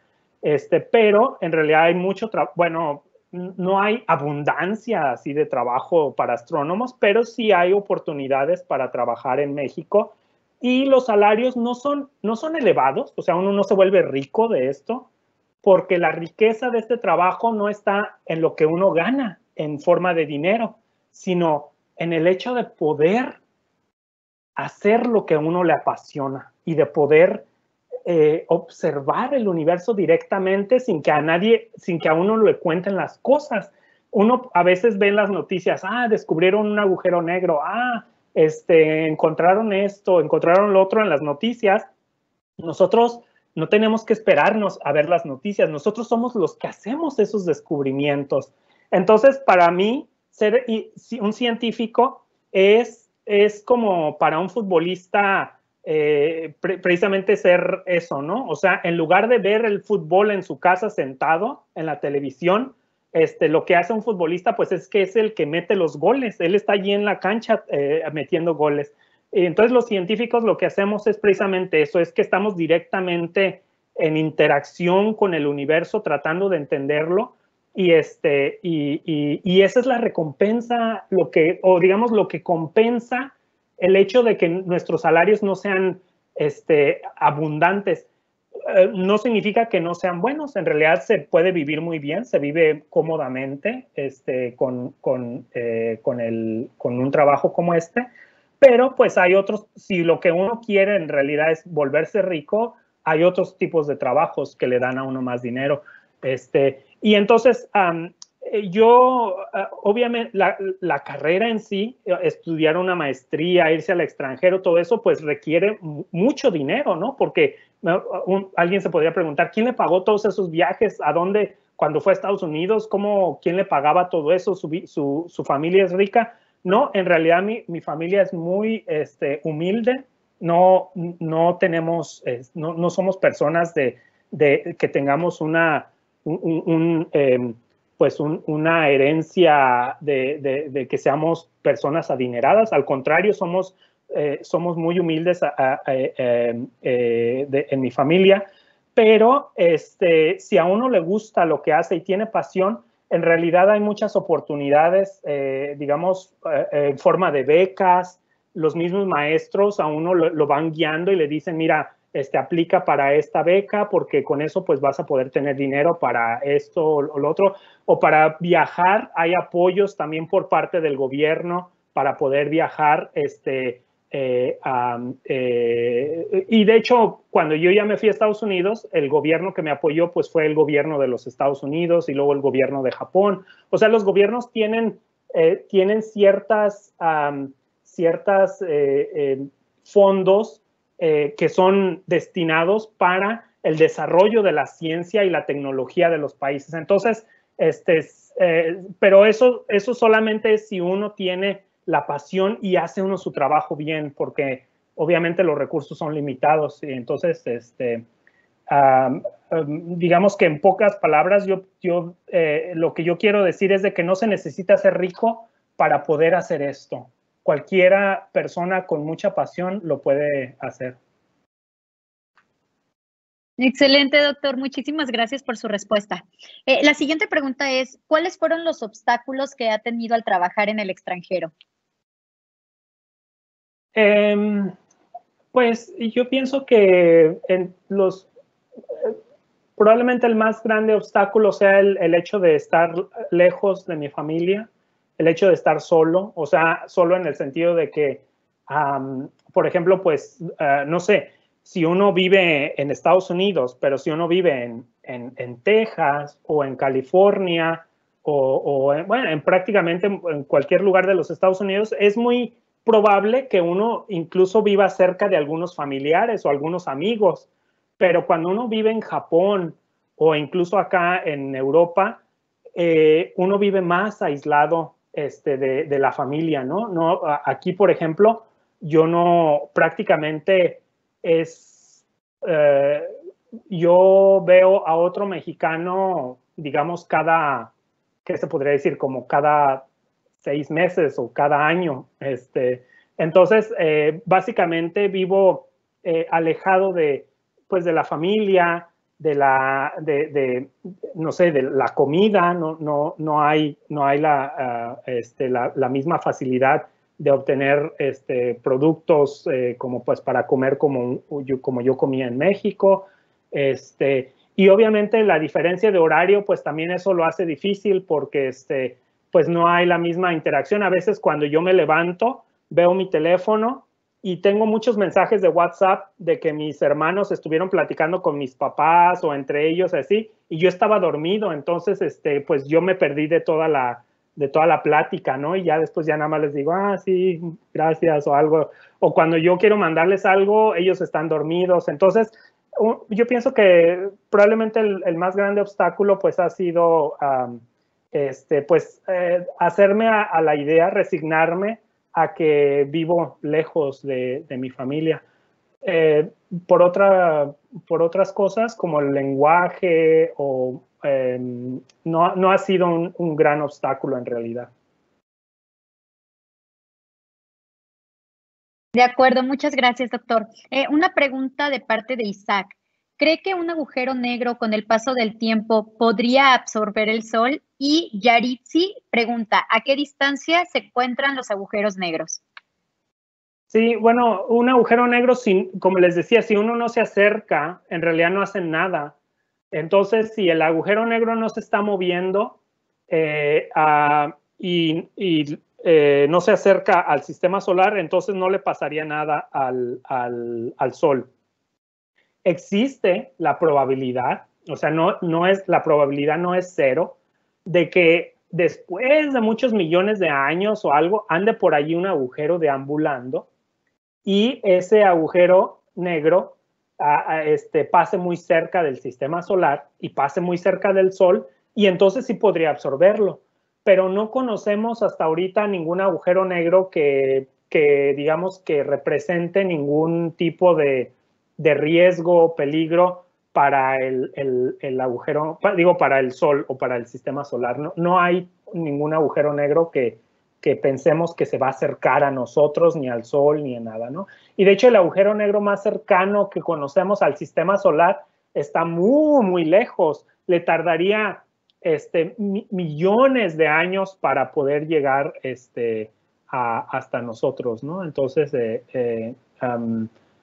no podría decirles en kilómetros, pero son muchos millones y millones y millones de kilómetros la distancia hasta el agujero negro más cercano. De acuerdo, doctor, muchas gracias. Gilberto Antonio García pregunta, ¿cada qué tiempo descubren cosas nuevas sobre el cosmos? Pues en realidad, digamos que el proceso científico es como va por, digamos, hay ciertas como capas, ¿no? A diario se descubren cosas nuevas, a diario, todos los días descubrimos cosas nuevas, pero no necesariamente son descubrimientos, digamos, no son grandes descubrimientos, ¿no? Son pequeños descubrimientos. Entonces, es como cuando uno, digamos, como cuando uno está construyendo un edificio, entonces diario uno pone un ladrillo, va poniendo un ladrillo, y después ya que termina uno de poner varios ladrillos, pues ya pone entonces una columna, ¿no? Y entonces esa columna podría representar un gran descubrimiento. Y entonces a partir de esa columna a lo mejor ahí ya se cierra ese piso y se construye un nuevo piso. Y ese nuevo piso pues otra vez es ladrillo por ladrillo, y hasta que uno pues construye muchos ladrillos y puede poner otra columna y así. Entonces todos los días hacemos descubrimientos pequeños, pero descubrimientos grandes que cambian el rumbo de la historia de la humanidad, pues son menos comunes. Y pues esos ocurren por allá de de vez en cuando, ¿no? Como una vez cada 20 años, una vez cada 50 años, y los verdaderos descubrimientos como el desarrollo de teorías como la relatividad o como la mecánica cuántica, pues son descubrimientos que se hacen una vez cada siglo probablemente. Muchas gracias, doctor. Del Colegio Juventino Rosas preguntan, ¿qué telescopio podemos utilizar aquí en León, Guanajuato? Bueno, de hecho, a ver, no que yo esté, digamos, completamente seguro de cuál telescopio pueden usar en León, Guanajuato, no podría decir en específico, pero lo que les puedo decir es que León, Guanajuato es afortunado en que allí en León, Guanajuato hay un centro que se llama el Centro de Investigaciones Ópticas, se llama el CIO. Y de hecho allí hay, no sé, probablemente todavía esté trabajando, no sé si ya se retiró, pero hay un investigador que se llama Daniel Malacara, allí que es investigador del Centro de Investigaciones Ópticas, el CIO, y es uno de los centros de investigaciones ópticas más importantes del mundo. Y allí construyen telescopios. Entonces, así como que lo que yo podría pensar es que probablemente ellos tengan un telescopio allí en el CIO. Yo sé que ellos venden, de hecho, telescopios ahí en el CIO de muy alta calidad y de bajo precio. Entonces, probablemente incluso ellos tienen algún observatorio allí abierto incluso para las personas en el CIO. Entonces, si buscan eso, el CIO con C de casa, CIO, seguramente van a encontrar información y probablemente les quede cerca de su casa ahí en León, Guanajuato. Muchas gracias, doctor. Ahora, algunas preguntas por parte de Aurora. ¿Cuáles son los elementos y sucesos principales que llevan a la muerte de una estrella como la nuestra? ¿Todas las estrellas se convierten en gigantes rojas o en nebulosas planetarias? Sí, bueno, como ya les comentaba, básicamente lo que lleva a la muerte de una estrella es que las estrellas pues brillan porque se está quemando combustible adentro de ellas, y entonces el combustible pues no es infinito, sino que en algún momento se le termina, igual que un coche. Imagínense que tiene un coche lleno de gasolina y luego lo utilizan, en algún momento se le va a acabar la gasolina. Lo mismo le pasa al Sol, que en algún momento se le va a acabar el hidrógeno que está quemando, y eso es lo que lo lleva a su muerte. En alguna otra plática me preguntaron, ¿no le podríamos poner más hidrógeno para que no se le acabara? En realidad sería básicamente imposible tratar de ponerle hidrógeno al Sol. O sea, adentro, el Sol, la temperatura en el centro del Sol, se piensa que es como unos 15 millones de grados. Entonces,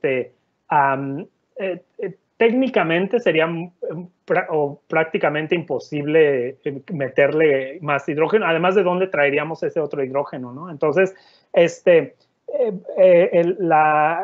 hecho de que se le termina el combustible al Sol es la principal razón de que se muera.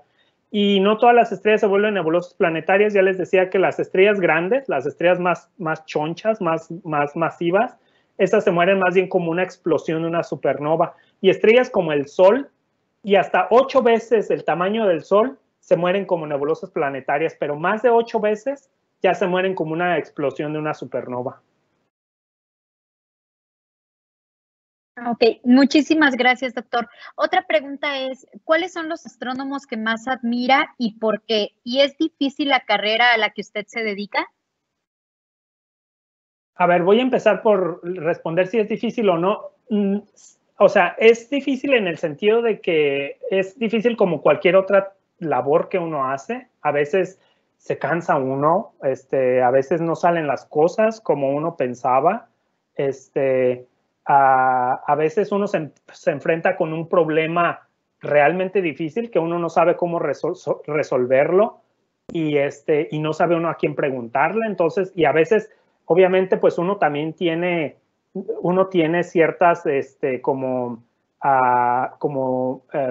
como límites de tiempo, ¿no? En el que le dicen a uno, es que se tiene que terminar este trabajo tal fecha porque se cierra la convocatoria para lo que sea, y a veces uno no le salen las cosas, y entonces pues puede uno incluso pues desesperarse y decir así como que, ay, ¿para qué me dediqué a esto, no? Pero en realidad cuando le gusta a uno, todo eso pues termina por ser pequeños detalles, porque la satisfacción de hacerlo es muchísimo mayor. Entonces, y precisamente si a uno le gusta, pues entonces uno siempre busca la manera y encuentra la manera de resolver los problemas. Entonces, sí tiene sus lados complicados, voy a decirlo así, pero no es difícil porque le apasiona a uno. Entonces, y a quien admiro, astrónomos mexicanos, bueno, les decía, me inspiré mucho en astrónomos como Luis Felipe Rodríguez de la UNAM, Manuel Painberg de la UNAM también, particularmente hay un astrónomo mexicano, aunque él no vive en México, se llama Enrico Ramírez, y bueno, mi admiración por él fue de tal grado que cuando yo tuve mi primer hijo, se llama Enrico, mi hijo, entonces lo nombré, de alguna manera fue inspirado también en él, ¿no? Entonces, es una persona muy, muy inteligente, entonces, siento mucha admiración por él. Muchas gracias, doctor. Del grupo primero D de la telesecundaria 442 preguntan, cuando estudia a las estrellas, ¿cuál es el proceso que sigue? Porque la rotación de la Tierra hace que se vea como que las estrellas se mueven constantemente. Sí, bueno, de hecho, eso es la cosa, ¿no? Normalmente cuando uno observa con los telescopios, pues nada más las puede observar en la noche. Entonces, y en el día, ya cuando se hace de día, pues ya apagamos los telescopios, cerramos el observatorio y tal. Pero los radiotelescopios tienen la ventaja de que muchos de estos radiotelescopios incluso pueden observar de día. Para nosotros, el día no es un impedimento, porque las ondas de radio siguen llegando, o sea, las seguimos viendo incluso en el día. Entonces, muchos de nuestros radiotelescopios los podemos usar las 24 horas. Y además, conforme la Tierra se va moviendo alrededor del Sol, también podemos observar diferentes regiones de la galaxia. Entonces, normalmente los telescopios ópticos solamente puede uno observar lo que hay de día, digo de noche, y en el día se cierran los observatorios y pues ya se va uno a descansar. Y los radiotelescopios sí se puede observar las 24 horas, pero obviamente no significa que trabajamos las 24 horas. También, bueno, en realidad sí se trabaja en turnos de 24 horas, pero pues hay astrónomos que se quedan despiertos en la noche y otros y ya cuando se hace de día se van a dormir y vienen a relevar los otros astrónomos. O sea, se maneja por turnos, ¿no? Pero sí, así es como funciona la observación de ondas de radio. Muchas gracias, doctor. De la escuela licenciado Adolfo López Mateos, primaria zona 183, preguntan, comentan que está muy interesante su presentación y preguntan si le gustaría ir al espacio. Sí, me gustaría mucho. Sería una experiencia muy interesante. Pero me gustaría decir una cosa, que en realidad, o sea, cuando uno va al espacio, lo interesante de ir al espacio no es ir a ver el universo, porque el universo ya lo podemos ver desde la superficie de la Tierra. O sea, en la noche, hagan de cuenta que cuando uno va al espacio, en realidad uno no se acerca a las estrellas, no se acerca uno a las estrellas de forma literal. O sea, imagínense, es como si yo les dijera, a ver, piensen en alguien que vive en León, Guanajuato, ¿vale? Entonces, alguien vive en León, Guanajuato y les digo, a ver, la distancia que hay entre León, Guanajuato y Japón, ¿ok? Y la distancia que hay entre Pénjamo y Japón. a lo mejor Pénjamo está ligeramente más cercano a Japón, pero la diferencia o sea, si alguien dice, bueno, me voy a ir a Pénjamo para estar más cerca de Japón, pues en realidad no es nada la diferencia, ¿no? Sigue estando uno allí mismo, en Guanajuato. Entonces, así es más o menos o sea, la distancia de las estrellas es tan, pero tan grande que no importa si uno está parado en la superficie de la Tierra o uno está en la Estación Espacial Internacional, no cambia la distancia a las estrellas básicamente. Entonces, no es que se vean más cerca las estrellas desde una estación espacial o desde un cohete, no. O sea, se ven a la misma distancia y se ven igual. Lo interesante de ir al espacio no es ir a ver a las estrellas, sino que desde arriba es ver la Tierra, cómo se ve la Tierra desde el espacio. Y eso es lo que los astronautas más, digamos, les impacta. No les impacta cómo se ven las estrellas, porque se ven igual que cuando uno está aquí en la Tierra. Lo que les impacta es cómo se ve la Tierra desde el espacio. Y eso es lo que a mí me gustaría ver si fuera al espacio, ver cómo se ve la Tierra desde el espacio.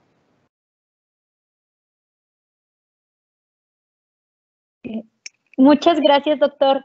Otra pregunta es, para comunicarte en diferentes países en los que estuviste, o sea, ¿te costó para comunicarte en los diferentes países en los que estuviste y algún idioma que domines aparte del español? Sí, bueno, obviamente el idioma que fue fundamental para poder ir a cualquier lugar, o sea, desde que fui a Estados Unidos, uno de los requisitos era que pues pudiera hablar o al menos comunicarme de una manera aceptable en inglés.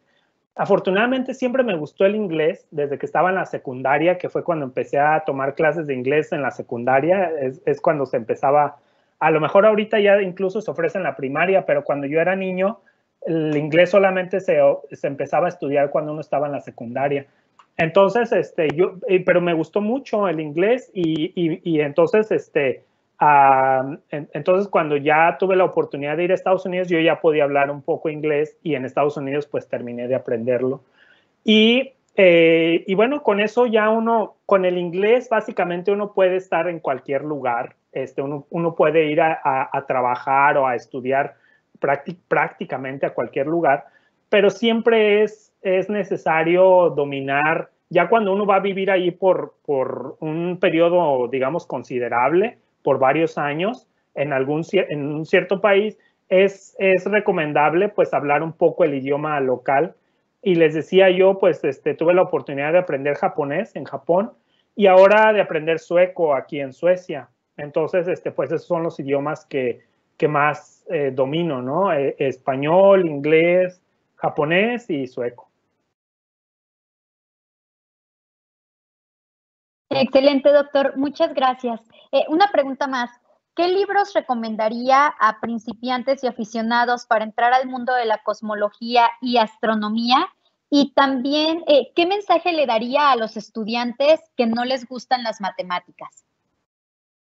Ok, bueno, a ver, los libros que les recomendaría, ya les dije anteriormente, mencioné uno que es Cosmos.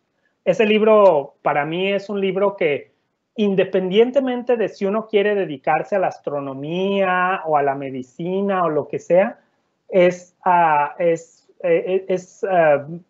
fundamental conocer lo que está escrito ahí en ese libro. O sea, eso yo pienso que le serviría a cualquier persona, no solamente a alguien incluso a alguien que no quieres, aunque uno no quiera ser científico, sería recomendable leer ese libro. Recuerdo que cuando estaba en la prepa, a mí me fascinó tanto que se lo recomendé a uno de mis compañeros y él quería estudiar algo así como más bien como administración o cosas así, pero él tenía también mucha curiosidad por la naturaleza y el universo, y entonces me dijo, ¿me recomiendas leer eso? Y yo se lo recomendé ampliamente, le dije, tienes que leer no solamente Cosmos, tienes que leer todos los libros de Carl Sagan, porque yo he leído prácticamente todos los libros de Carl Sagan. Y es que Carl Sagan era como lo mencionan en el gremio, lo mencionan como una especie de rey Midas de la ciencia, que significa que básicamente cualquier tema que él tratara lo hacía un tema súper interesante. Entonces él de hecho tiene otro libro que se llama Los Dragones del Edén. Y Los Dragones del Edén es un libro donde habla de biología, evolución, antropología. Entonces también es una maravilla leer ese libro. Hay otro libro que se llama La Conexión Cósmica. Entonces, más que el título, busquen libros de Carl Sagan, y cualquier libro de Carl Sagan es un libro recomendable, genial. Y para lo que yo recomendaría para estudiantes que no les gustan las matemáticas, yo me gustaría decirles que en realidad las matemáticas, ya les decía yo, es básicamente como el lenguaje de la naturaleza. Entonces, las matemáticas pueden parecer difíciles cuando uno piensa que son difíciles, pero cuando uno empieza a relacionar o sea, se vuelven difíciles cuando uno piensa solamente es que cómo sumo, no sé, fracciones, ¿no? 3/4 con 1/3 y eso y tal, o es que, no sé, la raíz cuadrada de esto, o que la geometría, que si el seno de un cierto ángulo, que trigonometría, etcétera. Pero eso se vuelve complicado cuando uno no lo asocia con nada. Pero cuando uno lo asocia, o cuando uno piensa que en realidad lo que uno está aprendiendo es el lenguaje de la naturaleza, o sea que ese 1/3 más 1/4, lo que sea, en realidad está representando algo de la naturaleza, entonces es cuando se vuelve más fácil, y de hecho se disfruta más. Porque les decía yo, me la paso haciendo cálculos matemáticos, pero no nada más porque como haciéndolos nada más por hacer o nada más porque me gusta, sino porque los números que me están dando aquí me están diciendo algo de la naturaleza, me están diciendo cuál es la temperatura de una estrella, me están diciendo cuándo se va a morir o cosas así. Entonces me están dando una información útil que yo requiero para mi investigación. Entonces, traten de darle una utilidad práctica que ustedes requieran, y entonces así les van a parecer más fáciles y hasta las pueden llegar a disfrutar mucho. Muchísimas gracias, doctor. Una pregunta más antes de pasar a los comentarios para cerrar. Sería, ¿qué significa que una estrella a veces brilla mucho o parpadea? ¿Significa que se va a morir? No, en realidad, bueno, la mayoría de las veces, prácticamente todas las veces, cuando brillan mucho o parpadean, es cuando están parpadeando, lo que le llamamos, están centelleando o cintilando. Cintilando, en realidad es un efecto de la atmósfera. La luz de esa estrella pasa por diferentes capas de la atmósfera con diferentes temperaturas, y entonces el rayo de luz de esa estrella cambia de dirección porque cuando esas diferentes capas de atmósfera a diferentes temperaturas tienen la luz viaja de manera diferente a través de ellas, y entonces ese rayo de luz se mueve de dirección conforme está pasando por esas capas de la atmósfera, y entonces pareciera en el cielo como que está cintilando la estrella, pero en realidad eso ocurre, por ejemplo, en noches muy frías, o como les decía, en noches que hay como corrientes de viento muy altas en la atmósfera o cosas así. Entonces, es simplemente eso, no significa que se van a morir las estrellas. De acuerdo, muchísimas gracias, doctor. Pues tenemos aún muchísimas preguntas, pero se nos está acabando el tiempo. Pero si quieren, después me las pueden reenviar por correo electrónico o algo así, trataré de ir respondiendo a todas. Bueno, súper bien, doctor. Igual les escribimos ahorita antes de acabar el webinar el correo electrónico, y por ahí también podríamos ponernos en contacto con usted. Le voy a leer alguno de los comentarios. La verdad, hay muchísimos comentarios de que lo felicitan, de que les encantó la plática. Se los voy a ir compartiendo. Comentan que qué interesante, que esto es lo que hace falta en las escuelas. El ir encaminando desde las aulas y desde casa al alumno en estos temas hará la diferencia. Súper interesante, gracias. Un tema más para trabajar con los alumnos. el maestro Basilio Solís Islas comenta, son temas interesantes y la historia de vida del doctor son ejemplos para motivar a nuestros alumnos en escuelas. Es de la Escuela Telesecundaria 832. Muy interesante toda la información. Los niños de mi grupo están asombrados de la información, alguna que ya conocían y otra nueva. Muchísimas felicidades. Un tema muy interesante, felicidades. Es muy bueno su trabajo con las estrellas. Escuela Secundaria Técnica 18 de la comunidad de Jaral de Berrio en San Felipe, Guanajuato. Agradecemos mucho la motivación. Muy interesante información que nos acaba de compartir el día de hoy, nos será de mucha utilidad. Me fascinó la conferencia, muchas gracias. Felicidades, doctor, es un gran ejemplo de que los sueños se pueden cumplir. Felicidades por la conferencia. Su vida escolar y profesional motiva a nuestros alumnos a luchar por sus sueños. Felicidades, doctor. Gracias por compartir su experiencia. Ojalá haya más estrategias de este tipo con estudiantes y docentes. Muchas gracias por compartir. Felicidades por sus logros. Dios lo bendiga y acompañe siempre. Éxito en sus proyectos. Muy interesante su historia. Es algo muy interesante lo que pasa fuera de la Tierra. Muchas gracias por compartir con nuestros jóvenes. Muy interesante todo lo que nos comparte. La telesecundaria número 442 de Estación Pénjamo agradece su valiosa participación en este webinar. Excelente conferencia e historia de vida. Los alumnos están muy motivados. Qué hermoso mensaje hace rescatando el valor de la familia. Gracias, me acaba de motivar mucho más a presentar mi examen en la carrera que quiero. Felicidades, doctor. Un ejemplo poniendo en alto a Guanajuato. Felicidades y orgullo para todos. La Escuela Telesecundaria 442 de Estación Pénjamo agradece su valiosa participación en este webinar. Gracias por compartirnos su experiencia. Gracias por tan excelente ponencia con Ale Plantel Salvatierra en Guanajuato presente. Excelente, muchas gracias por compartir con nosotros su experiencia de vida y su conocimiento. Colegio Valenciana agradece, muy interesante. Gracias por la charla, excelente ponencia, ojalá haya más. Muchas gracias por la plática, muy interesante.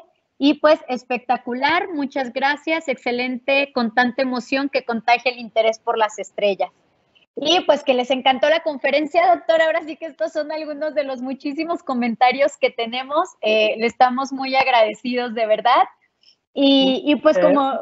muchísimas gracias. Simplemente rápidamente quisiera agradecer mucho por todos sus comentarios. La verdad que me hace sentir pues muy contento y pues me hace sentir que ha valido la pena poderles compartir esta historia. Y simplemente nada más, así muy rápidamente decirles que el estudio de las estrellas, es muy fácil poder uno pensar así como, pero ¿eso qué interesa? O sea, hay problemas más importantes en el mundo que las estrellas, cómo se mueren. Hay muchas cosas, que si el calentamiento global, que si el coronavirus, que si esto, que si el otro. Y la verdad es cierto, o sea, es cierto, esos problemas son muy importantes porque son los problemas que nos afectan inmediatamente.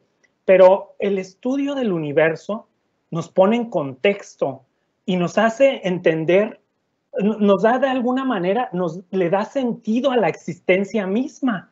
O sea, si no conociéramos en qué lugar estamos en el universo, de dónde venimos y hacia dónde vamos, incluso los problemas que nos afectan diariamente no tienen sentido. No tendría sentido preocuparnos por si la humanidad va a continuar o se va a extinguir. Porque es como si uno se encierra en su casa y uno no se pone en contexto cuál es su lugar en la sociedad misma. Cuando uno entiende su compromiso con la sociedad, su lugar en la sociedad, qué es lo que uno va a hacer, yo voy a ser maestro, doctor, lo que sea, cuando uno se siente útil en un contexto más amplio, es lo que le da sentido a la existencia de uno y lo que lo empuja a uno a levantarse todos los días a echarle ganas. Entonces, el estudio del universo, aunque pareciera inútil de decir, es que eso qué, en realidad lo que hace es de que le da sentido a la existencia de la humanidad completa.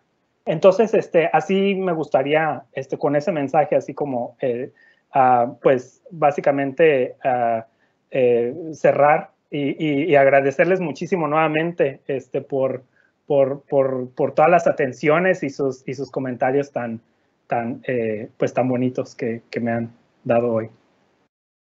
No, doctor, muchísimas gracias a usted, de verdad. Sin duda, todos hemos disfrutado muchísimo esta ponencia y todos estamos súper contagiados con esa pasión y entusiasmo que usted tiene en la práctica que lleva en su día a día. Antes de cerrar, doctor, en particular, ¿qué le recomendaría a las y los estudiantes de Guanajuato que tienen inquietud por estudiar ciencias?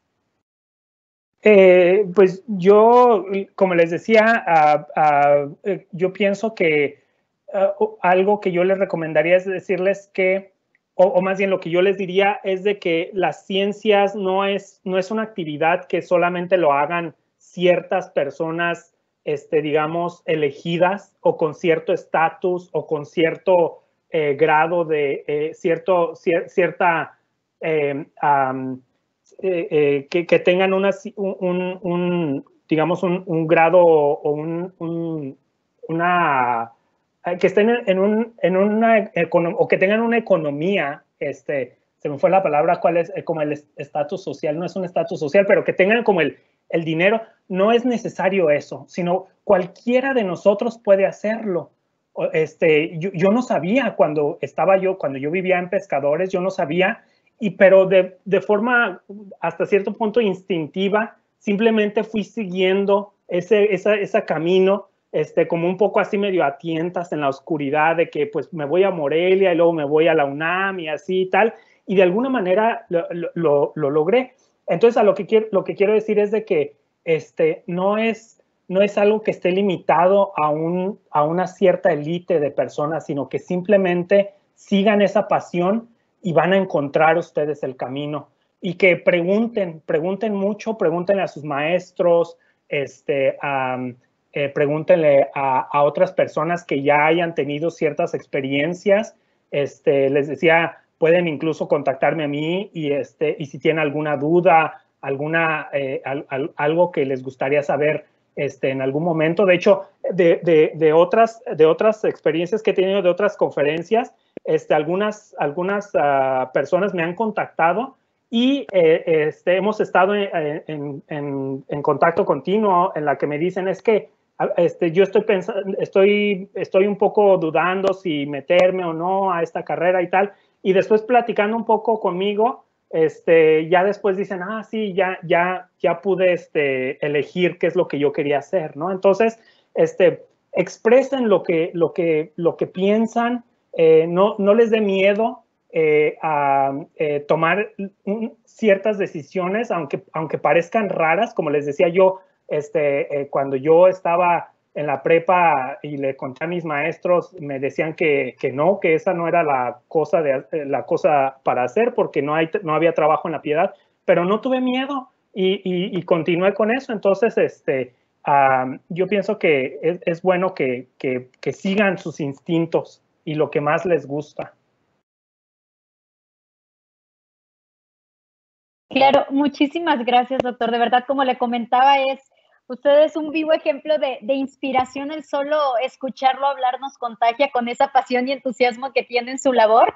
Y pues ahora sí que como lo comentan, ¿no? Muchas veces los alumnos piensan que ellos no pueden lograrlo, algo que yo platicaba con usted en reuniones anteriores que tuvimos, que lo ven como si fuera algo ajeno a ellos, pero ahora sí que usted nos es un claro ejemplo de que todas estas actividades que vemos en internet o que vemos en la televisión son cosas en las que ellos no solamente pueden ser espectadores, sino que ellos también pueden convertirse en partícipes.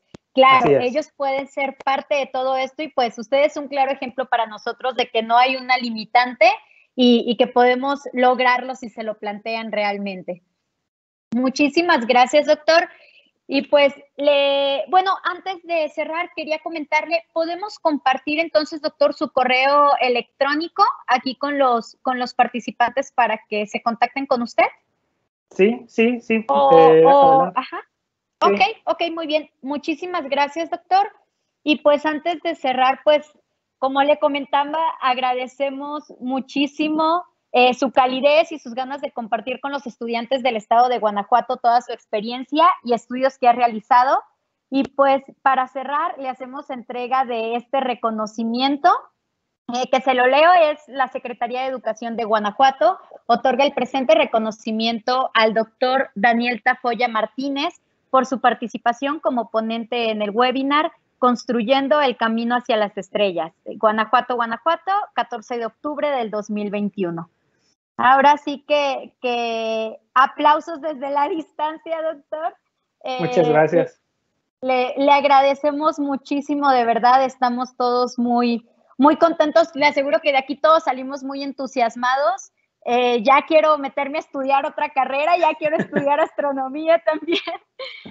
Y pues no, nada más que agradecerle a nombre de la Secretaría, a nombre de todos los estudiantes, de todos los docentes por este tan excelente webinar y pues seguimos en contacto, doctor. Muchísimas gracias. Gracias a todos por permitir y por hacer posible esta interacción con todos. Muchas gracias. A usted, doctor, muchísimas gracias. Que tenga muy bonita noche por allá. Sí, buenas tardes para todos. Buenas tardes para todos acá. Gracias, doctor. Hasta luego.